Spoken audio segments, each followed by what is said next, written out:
How to use Hotjar Enterprise Heatmaps properly. Beginner mistakes that cost you. Hotjar Enterprise is a powerful tool for understanding user behavior, yet most beginners misuse it and miss out on critical insights. The surprising truth is that having heatmaps isn't enough. Interpreting them incorrectly can lead to wasted effort and poor website decisions. The first mistake is only tracking clicks. Many users set up basic click heatmaps and assume that's enough to improve their site. Hotjar Enterprise offers scroll maps, move maps, and conversion funnels. For example, scroll maps can reveal that most users never reach your call to action buttons, helping you reposition key elements for higher engagement.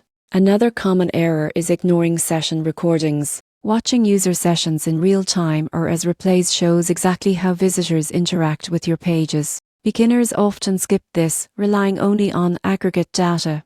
Observing a few recordings can reveal navigation confusion, unexpected drop-offs, or broken elements that heatmaps alone won't show. A third mistake is failing to segment your data. Enterprise users can filter by device type, location, and traffic source. Without segmentation, insights get diluted. For instance, mobile users may behave very differently than desktop visitors, and optimizing only for average behavior can hurt conversions. Many users also neglect feedback polls and surveys. Hotjar allows targeted surveys to ask users why they clicked or didn't. Skipping this step leaves you guessing about user intent. A simple exit survey can uncover friction points that your heatmaps hint at but cannot explain. Finally, some beginners fail to integrate Hotjar insights with AB testing. Seeing a problem is only useful if you test a solution.